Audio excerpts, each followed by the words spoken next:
Okay.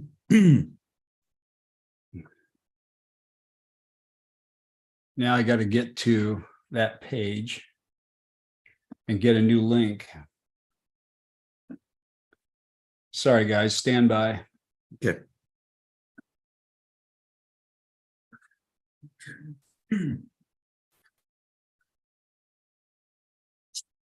Now I got to get to that page and get a new link. Sorry, guys, stand by. Okay.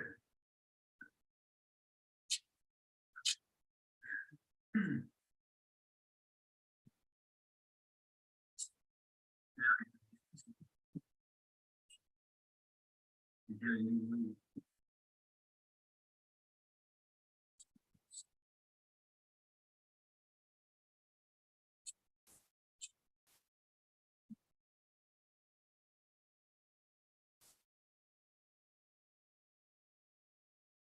Okay, welcome. Sorry for the fire drill, guys. YouTube and Zoom changed the way that their technologies interact over the past few weeks, and I wasn't able to get it to the landing page, but I appreciate you and your patience, and I see a lot of people are logging into the correct link now, so we're going to give them just a couple of minutes to get to for everybody to come over here from the other link. I'm Tracy Johnson, along with Andy Meadows and Mike Shepard, and we are pleased to be sharing another workshop here, the first one of 2023. And I think it's going to be one today that is really useful for a lot of personalities and program directors. We're going to be talking about the difference in being inside versus internal and being personal. So Andy, Mike, say hello, and let's get started with this workshop. Hello, everybody. Good morning or afternoon, wherever you are. So one of the things that we've discovered in working with a lot of clients everywhere is that there's program directors and VPs of programming will often tell personalities, don't talk about yourselves, talk about the listener, talk about things that the audience cares about. And as a result, a lot of personalities stop sharing things about themselves. On the other hand, you've got another group of programmers who will tell personalities, we want you to share your life and create some unique content that only you can do. So go tell personal stories. And they tell personal stories about things that the audience doesn't care about. There's three groups. There's the three groups or three different types of content that end up getting created. Some of it is inside, some of it is internal, and some of it's personal. One of them is death, one of them is dangerous, and one of them is awesome. And today we want to explain the difference in some of those things. We want to talk about the how to be in the right side of that, and how to and some techniques that you can use to be personal with the audience without being exclusive or just filling the air with a bunch of things that the audience doesn't care about. Yeah, and I'm excited about this topic because, like I mentioned to you before, this, and you said there's a misperception when we talk about this that we're saying don't talk about yourself, and that is by no means what we're saying. Yeah, and a lot of shows struggle with this, because it is a fine line. It's razor thin in some cases of where you're sharing personal character traits and things the real audience can relate to versus, hey, this is what I did over the weekend. And, it's easy to see it in the rear view sometimes, but hopefully today we'll give you some tips and tools to avoid it before you get there. Yep. So let's get started. Let's talk about the definitions of the three different traits. The difference between inside, internal, and personal. And inside is what I call radio death. If you're talking about things at the exclusion of the audience or what's happening internally, thousands of things that I'm not interested in, it is really hard to keep the audience attention. Andy calls this inside baseball when we're on with clients. Yeah, you're getting down in the weeds and you're really getting inside baseball here, which is really limiting the audience, right? Yeah, and because I use sports metaphors way too often. But we're all guilty of this, like he said, so don't feel bad. But the inside baseball stuff I mainly reference are we're talking about the temperature in the studio, or tech issues that we have with the board. We're all familiar with tech issues with the phones, with the computers. Even sometimes the inside baseball stuff gets into like the inner workings of a contest, some of the behind the scenes stuff that the listener doesn't care about. Yeah, and the listener really only cares about what's in it for them. You know, they're not tuning in so we can provide content to them. They're tuning in because they want to get something out of it. So when your content is inside and you're talking about these headphones that don't work, or why there's feedback on here, or it's been a really bad winter in the United States. I had a show a couple of weeks ago that spent a good part of their first break on the air talking about the clothes they were wearing today, and that they were wearing their heavy winter parka and mittens and a muffler into the studio because it's just as cold in here as it is outside. And why can't they get the heat regulated here? And who put this on a timer? And where are the engineers? And all of that is inside stuff that is not relatable. It might be relevant because they're talking about the same thing that the audience is going through, but it's not relatable because it's about you and it's about things that I can't relate to and I don't care about. Now, internal is a little bit different. Internal is dangerous, but you can make it work. Internal is when you have content that starts with the personalities, but never extends to the listener experience. And there's a danger is the failure to connect with what Mike always says, you're just like me, you're like somebody that I know or someone that I'd like to get to know. Yeah, and the opening break on a lot of shows is a very good example of this. And Mike kind of referenced it earlier, where a lot of shows opening break, they talk about either what they did the night before or what they did over the weekend. And I'm not saying that's bad. There is a way to do that and bring the listener in on it. But for a lot of shows, they don't do that. They just, hey, I vacuumed my floors last night. And it's like, awesome. That's relatable. Everybody vacuums their floors. But why in the world will you share that on the air? Yeah, not compelling. There's one of the things that we coach with our personalities is that there's no such thing as a bad topic, only a bad treatment of that topic or a bad story about that topic. And you can take the greatest topic, the most relevant topic in the world, and make it a bad story. You could take the worst topic in the world and make it a great story.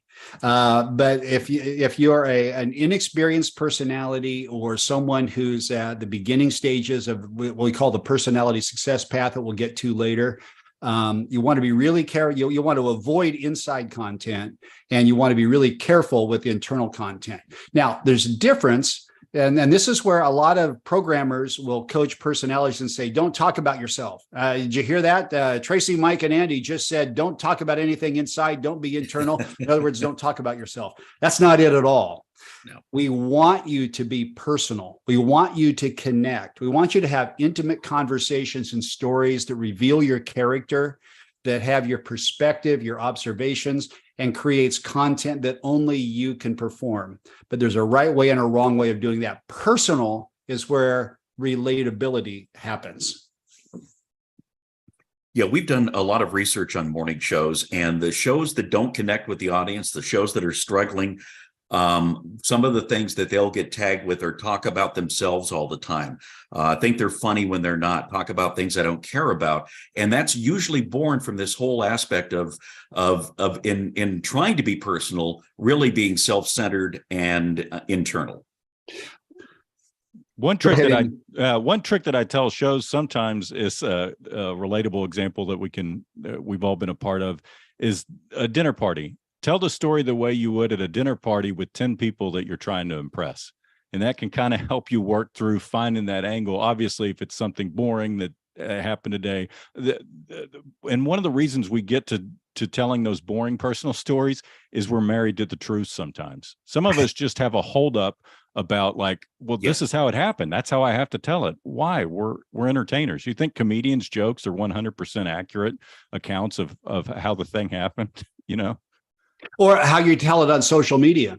You're going to post it on social media. You're going to embellish, you're going to exaggerate, and you're going to think about who's going to be reading this. But a lot of times, personalities, when they're in a studio by themselves with a microphone in front of them and nobody looking at them or just their partners looking at them, they forget that there's an audience that's a part of that conversation. And it's just like an actor performing in a play where they're having a dialogue with other actors, but they're having it for the benefit of the audience. And that's where you want to be personal, you want to be intimate, and you want to make that stand out, but you're doing it for the audience's benefit, not just for your own benefit. So let's go through some examples, and I've got a couple of different examples, and we'll show you a inside example of that, an internal example, and a personal example. And I think you'll be able to start seeing the difference. So here's a premise. Premise is, I don't go to clubs much anymore because it's so hard for me to figure out what I should wear. This was Mike and I worked with this client. This was actually on the air last November. We brainstormed through this, and we came up with some really good examples of how you can turn this into something relatable. Now, here's an inside example of how that might come out on the air. Hey, we have this promotion coming up, and I'm really looking forward to it, but I'm kind of stressed out because I don't know how to dress in clubs anymore. Can you help me out here?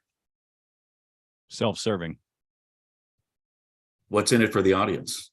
Yeah, it's all about me. And the audience is going to say, who cares? I don't care that you're going through this. Again, what's in it for me? So that's inside. That's going to turn off the audience, even if the story you're about to tell is terrific. So let's look at an internal version of this. Man, it's so much fun going out and meeting listeners, and I look forward to Thursday night's party. But the worst part is going to a club and trying to figure out how to dress. Okay, this is better. Yeah. This is internal. It's starting with the personality, but there's a relatable comment here where it says the worst part is trying to figure out how to dress. So this is better. This can work, but it's still starting with us, and it's not inclusive. It's not externally focused. Let's look at a personal version of this, something that will set up a personal story. Hey, you know the worst part about going to clubs or even going out to a nice restaurant? It's so hard to figure out what to wear anymore. It's impossible to not be constantly overdressed or underdressed. What do you do? So, yeah, and that immediately gets the wheels turning as an audience. Well, yeah, the hook is externally focused, not what's going on in my world or this is my dilemma. You can get to that as it to embellish the story or the topic, but you're not leading with that. Yeah, you start with the audience. The idea is that you get the audience nodding their head. Yeah, that's just like me. I go through that all the time. My wife and I can never figure out what we should be wearing, what we should not be wearing, what's appropriate, what's not appropriate. This is the hardest thing in going out. So it gets the audience identifying with the content, and then it sets up your personal story. Like, for example, we're doing this big promotion Thursday night, and we're looking forward to meeting all these listeners, but I don't know what to wear to clubs anymore. There's people there that look like they just came in off the fishing boat. And then there's people there who are dressed up and it looks like it's New Year's Eve. How do you know what to wear? I need some help here. What do you think? So you can tell that same personal story, but by the way that you frame it, and a lot of times the way that you frame a story is how you get into the story.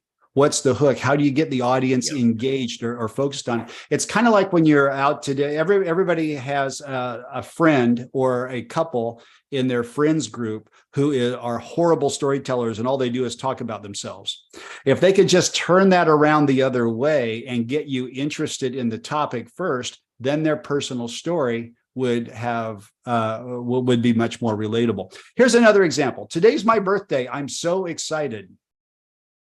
This also comes from a client show from just a couple of weeks ago. Today's my birthday. I'm so excited. This is going to be great. Okay. Here's the inside version of this that causes the audience to say, who cares?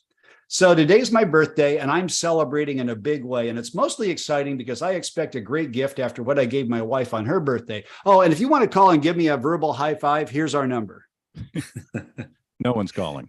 No one's calling. No one cares. Hey, good for you. It's your birthday. It's inside. Who cares? You're not going to get any traction with this. This is nothing but tune out.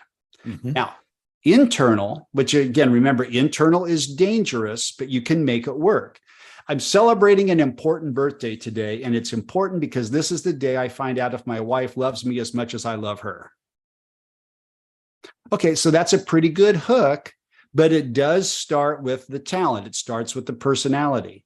And there's some danger in that because, again, you're going to cause the audience to say, who cares? But if you can hook them on something interesting pretty quickly, you can take something internal and you can make it work, but there's danger. Right. Better way to do it is to make it personal. You know how you can tell who loves their partner the most?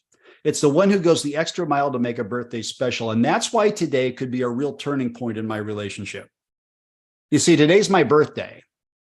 And now, and then you go on and you tell your story. So again, a lot of it, so much of it is that hook. It's the entry point. It's the focal point. It's acknowledging the listener. Yeah. And that entry point is so often where people go awry, and that's what causes them to just kind of get to the end and tag it with weigh in if you have something to say, and they don't get any calls because they missed them at the entry point. Right. And we've talked about this on some of our previous workshops, and particularly the show prep. That's where preparation comes into play here. Prepping that hook, making it externally and listener focused, can change the whole thing. Yeah, absolutely. So speaking of acknowledging your audience and being externally focused, hopefully that you understand the difference as we show you these examples of being inside, internal, and personal. If you have questions or you have comments, you can type it into the chat box in YouTube. If you're watching at tjohnsonmediagroup.com, you can go to the YouTube channel and you'll be able to interact. We'll be answering all those questions at the end of the presentation here in just a few minutes. Personal stories are really important. I had a show recently ask, should we ever talk about ourselves on the air, or should we just make it about things that the audience is interested in? Should we make it all externally focused? And that's not the point at all. Personal stories are valuable. It's how the audience gets to know you. It reveals your character. But there's a good way and a bad way, a right way and a wrong way to share those personal stories and to connect with listeners. It has to be relatable. And there's a real art to that. And that's not one of those things that you can flip the switch on and start telling personal stories and be great at it in a day or two or a week or two. It takes some particular skill, and some personalities should do more of this than others. And you should ease into it in a new market or on a new format, right? New market, new format. It's where you're at on the personality success path, which we'll talk about in just a minute as well, as who should do this and who should not. Don't forget about the audience. This is one of our partners and friends in Canada, Paul Kay, who's the VP of content at Rogers Media, said it's all about the show hosts and their lives. But those hosts that don't connect with, relate to, or interest me, as we haven't considered more than sharing our story. It's personal, but it hasn't found the universally appealing element. In these moments, it feels more like eavesdropping rather than being part of a conversation. Be listener conscious. Radio listeners usually listen alone. It's personal. And that's what you want to be. You want to be personal. You want to be relatable. You want to be personal. You don't want to be inside, and you better be careful about being internal. Now, let's talk about some of these concepts. One of the things that we coach a lot is the concept of it's not about you, but it's all about you. So, Mike, explain how these two things that are completely opposite are compatible. Yeah, well, if it's all about you, it's about what's going on in your life, what's happening to you, what you're thinking about. And they're all attributes or parts of that are relatable to the audience, but you've got to really reverse it, bring the audience in back to, we're back to the hook where we get the audience involved, and it's something that's relatable to them. And then we share how it's all about us. You don't want to strip your personality from the show, because that's why they're listening. But if you make it sound self-absorbed or self-interested all the time, you're gonna lose. And the opposite of that is when you try to strip everything away and don't share enough about yourself. So much of that becomes about the hook, about the entry point, about the focal point, because again, if you can frame the conversation the right way, it becomes about the listener's interest, but it shines a spotlight back on the personality. We have a seminar on this. We on the workshop, so we can't go into as much detail as we'd like sometimes, but there's a whole seminar for this. at tjohnsonmediagroup.com. And if you're a member of Insiders Radio Network, you can get it for free there. It's $9.95 at tjohnsonmediagroup.com. The next resource we want to point you to is talking about what we just discussed today in a little bit more detail. If you want the article for that, it's free at tjohnsonmediagroup.com. It's the difference between being inside, internal, and personal. You can print that out. You can share it with your colleagues, and combined with the replay of this workshop, I think it can get you a long way down the road there. One of the problems that personalities have is a disease that we call IMEWEUS. It's the overuse of pronouns like I, me, we, and us. And it's a very common disease. Most personalities have it to one extent or another. It's common in our everyday language. But if you can overcome IMEWEUS and stop using those pronouns as much, it will change the orientation of how your content comes across.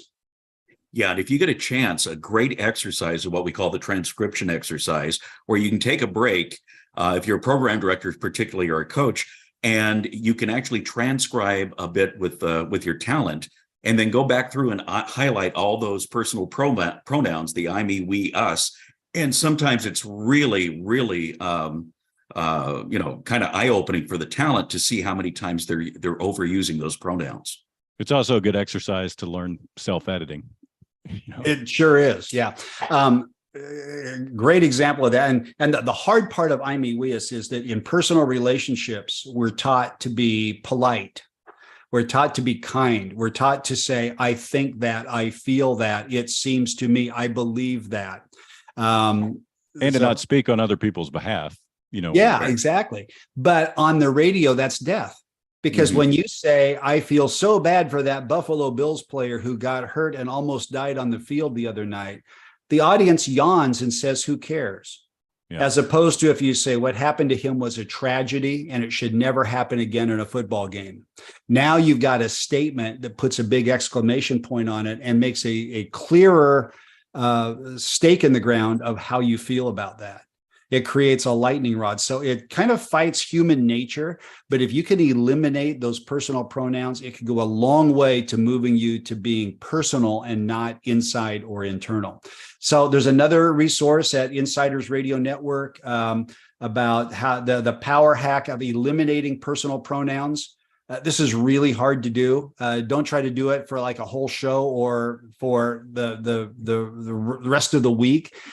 Do it in one break, where you focus on not saying any personal pronouns. And there's like 8 personal pronouns: I, me, we, us, he, she, they. So take out all personal pronouns and rephrase what you were going to say, and you'll have a lot more power in your personality. Now, as we're talking about the difference between being inside, internal, and personal, we want you to be personal. We don't want you to be inside. It's okay to be internal if you're really good at it and careful and you're skilled in it. But that's where it's dangerous. There's a concept that we teach called the personality success path. And it's the 5 stages of personality growth. And the concept is that every personality is in a relationship with the audience. And the 5 stages of growth go from introduction to familiarity to growth to like to love.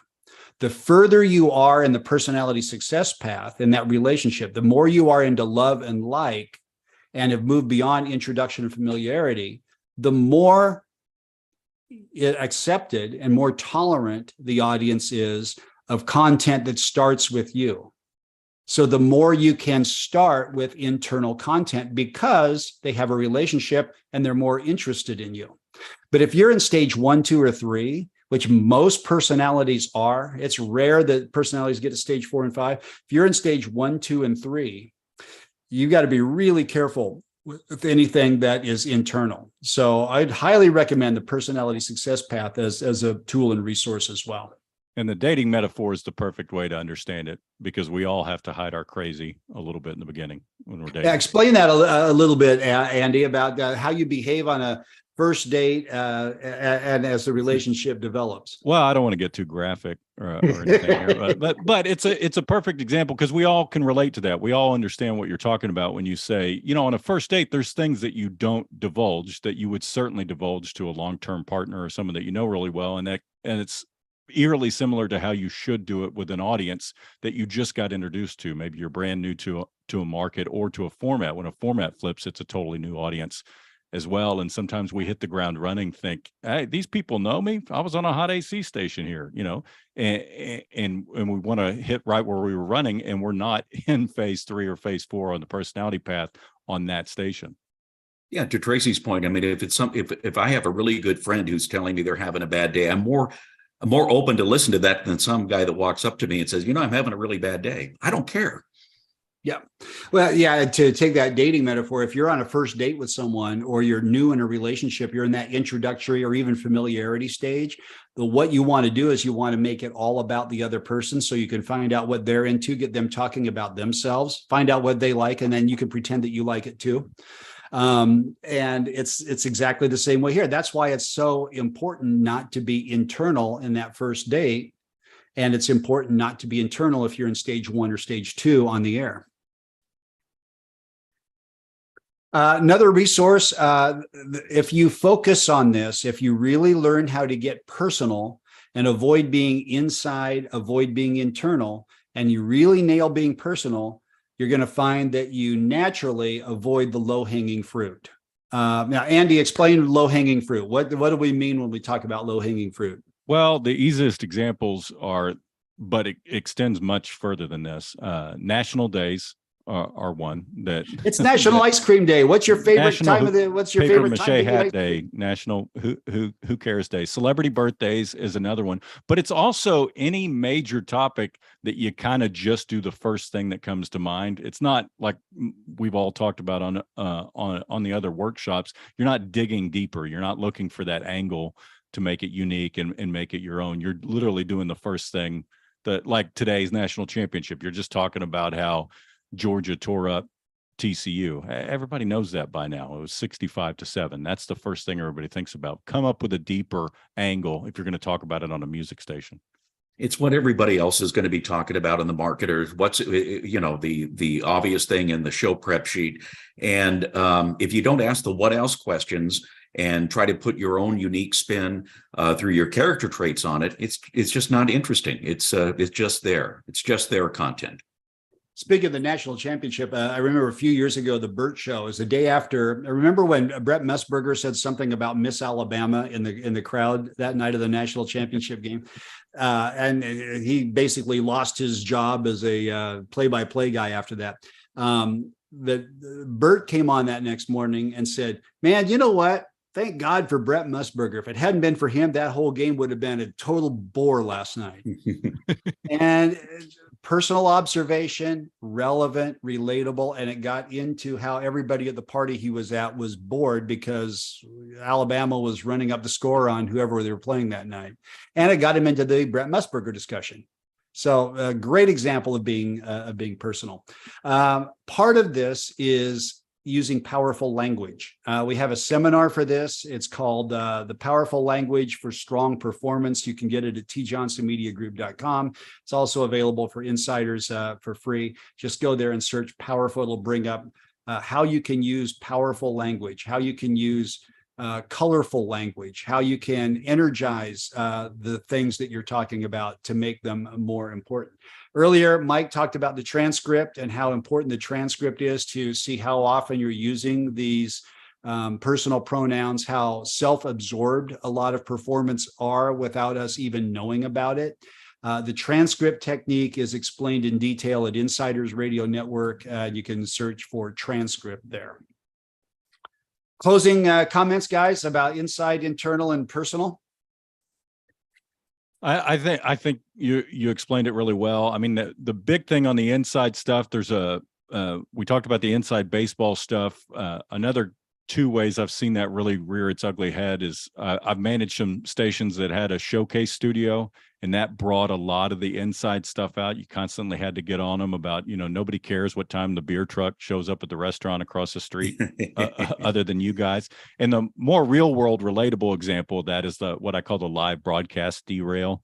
That happens to a lot of shows where they have to do a live broadcast and they basically abandon the entire structure of their show and just talk about what's in front of them, and it makes it really inside.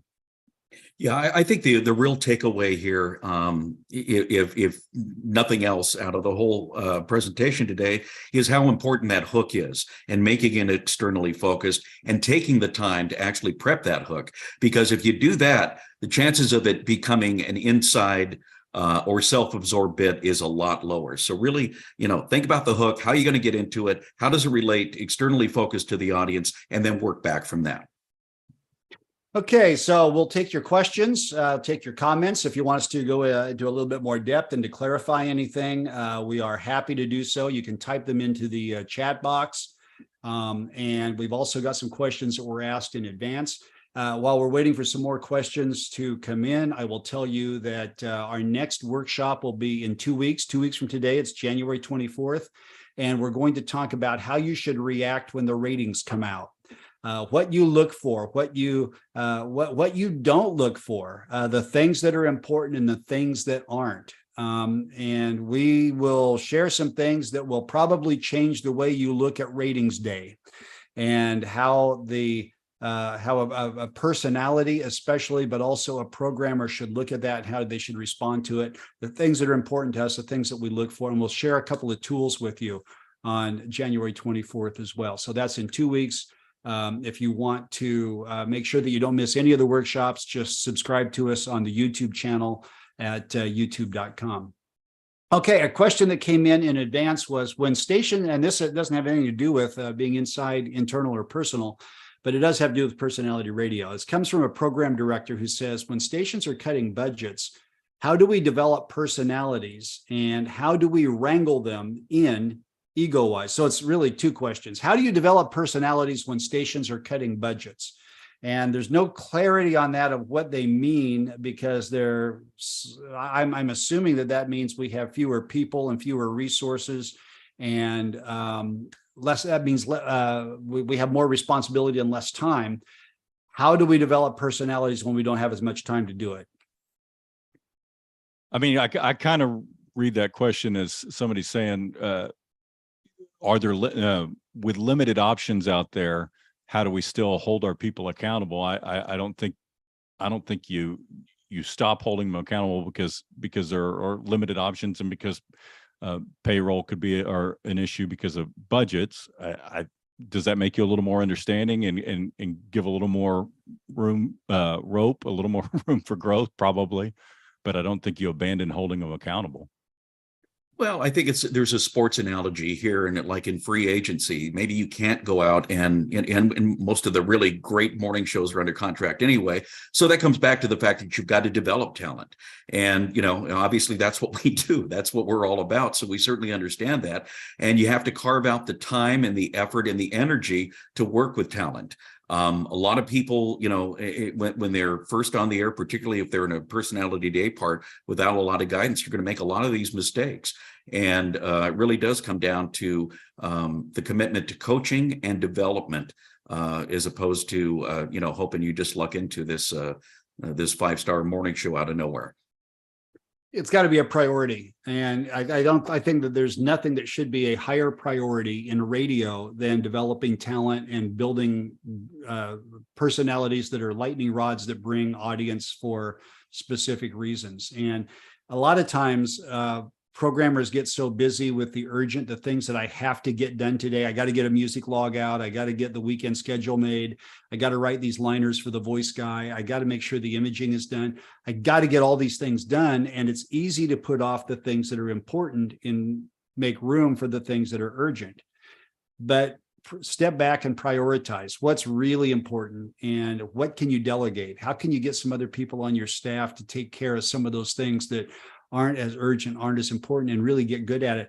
Or hire talent coaches, hire us, let us help you. We are one of the things that we pride ourselves on is we are management's greatest tool, greatest resource to help you accomplish some things when you don't have time to focus on it. We can help you focus on those things. Yeah, you cannot overstate how important air checking is. And there's a misconception with on two ends. One, that it's so hard to develop young talent that it's not even worth air checking them and dealing with them, and that's untrue. The other one is veteran talent don't need to be air checked. Basically, they've done it long enough. They know what they're doing. They've got the drill. That just leave them alone and let them do their thing. And neither of those are true. Everybody needs to be air checked. As the second we stop growing in this business, we immediately start getting worse because you're hoping that everybody else is not getting air checked and not working on their show. So you have to air check, and you have to do it regularly. Yeah, and I worked with a program director that was dealing with this too. And one of the things we talked about was, okay, what are the things that you absolutely have to do? And working with your morning shows, number one, and then work back from that. And we found ways to delegate a lot of the other things that he was doing and he felt ownership of and felt compelled to do. But when we really analyzed it that way, was able to shift some of that, those duties away and put the focus back where it belonged. So the second half of the question was, how do you wrangle talent and deal with their ego? When their ego gets out of control, or they think that the only reason people are tuning in is because of them, and they want to be inside and internal, but that doesn't necessarily make them personal. How do you wrangle talent that is letting their ego run away with them? Well, ego isn't all bad. It takes some ego to be on air, and you don't want to, it's a delicate balance. You don't want to kill that ego. They need that ego, but you want to point it in the right direction is the key, and basically showing them that what's in the best interest of the station and the audience is also in their best interest. And there are ways to feed their ego, but also serve the listener and serve the station at the same time. Well, I think wrangle was the operative word for me there, because that suggests some sort of struggle and fight and, and an adversarial relationship. The first thing you got to do is have a good, healthy relationship with the talent where you build that level of trust, where the talent knows that you're really helping them, that everything you're doing is for their show, and that, that you expect that reciprocity, that they're going to, give you a best effort. And usually when you do that, every show I work with where we have that relationship, the show was successful and and it was fun. That's the other part. It was not constant wrangling. There's always going to be those instances, but I think if you set up the relationship properly from the beginning, and you have the trust and the for the show mentality, that's usually not too big an issue. In the workshop, we talked about the seminar, It's Not About You, It's All About You. And this is really good for programmers and talent to watch together. You can get it at tjohnsonmediagroup.com or at insidersradionetwork.com. But the concept is to understand that, why are we doing this? Why are you on the air? What's the reason that you're on? It's to create a listener experience. It's not about you. It's about the listener experience. Okay. Having said that, the success of that is all about you and all about how you're able to connect to that listener experience through content. And if you can make the content both relevant and relatable, that's awesome. But if you can only be one or the other, be relatable, because relatable content about something that is not relevant to me is still a story I'm going to be interested in.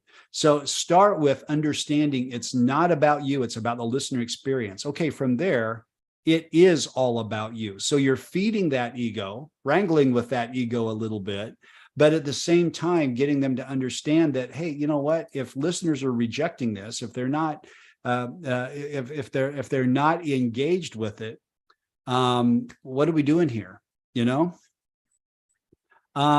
Next question, Dave Mason. What do you do when one member of the show derails it while you're on the air? Is it too late to correct it? For example, what time does the beer truck show up? to Andy's example. Don't follow him down the rabbit hole. Yeah. That's the key. And feeling obligated. A lot of times personalities feel obligated to address it and go a little bit down the road, and 9 times out of 10, you can just avoid it, right? Yeah, but it's also back to the prep process and the mutual respect that I'm not going to put you in a bad position here by going down, by seeing the squirrel and derailing the topic. And that's why we preach, the prep solves a lot of problems. If you know where you're going, you have an idea of what you're trying to accomplish, you're less likely to derail the other person. So do off-air conversations. I mean, a lot of times when shows are doing that, it's because they're not coordinating enough off the air. Yep. Yeah, if you know what the break's about, you know where it's going, you know what's planned, then it's easier to stay on point and not, chase that squirrel down the hole. Yeah, one thing we talked about before too is the whole aspect of trusting, needing to trust your partner and having that for the show mentality. We've gone through that a couple of times where, hey, even if I have something that just occurred to me, if it's going to throw you off, I'm not going to go there. I'm going to have the discipline and the wherewithal to subjugate my ego enough to not take you down that rabbit hole with me. And oftentimes there's other places you can use that. Save it, make a note of it. Yeah.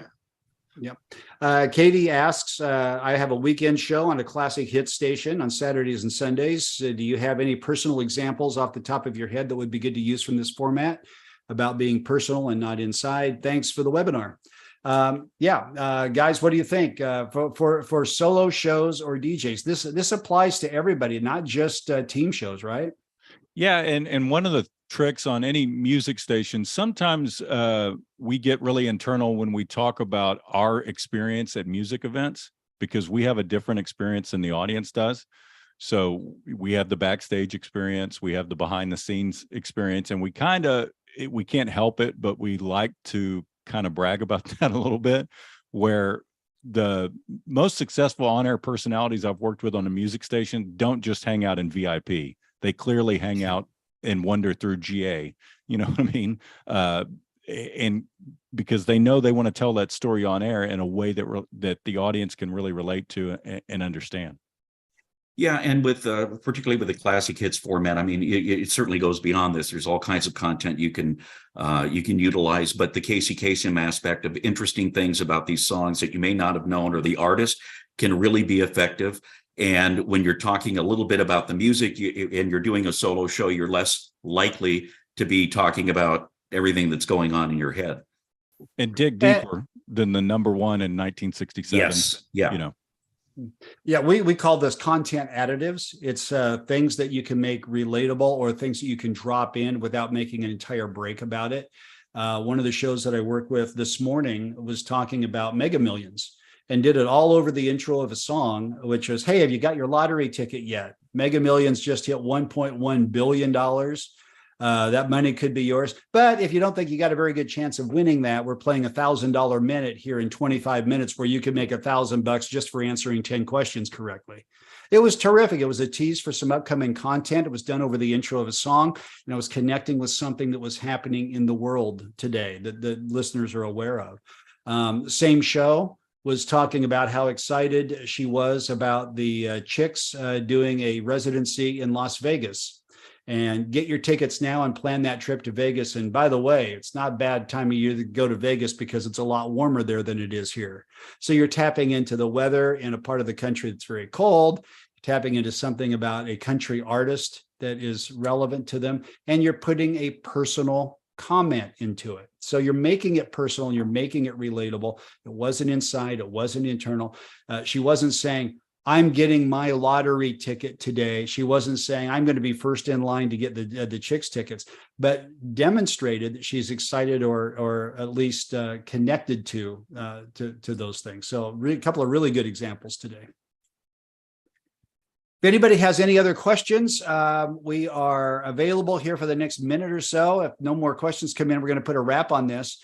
There will be a replay available for this anytime. If you want to share it with your staff, share it with your colleagues, share it with your managers, share it with your personalities, pass it on. And hopefully we'll see you in a couple of weeks on January 24th when we do our next workshop about how to react to ratings and some of the important things that you should be looking at there. So with no other questions coming in, guys, thanks very much. Thanks for being a part of this workshop. We really appreciate you being a part of it and appreciate you taking the time to come and hear what we have to say about the difference between being internal, inside, and personal. Thanks, everybody.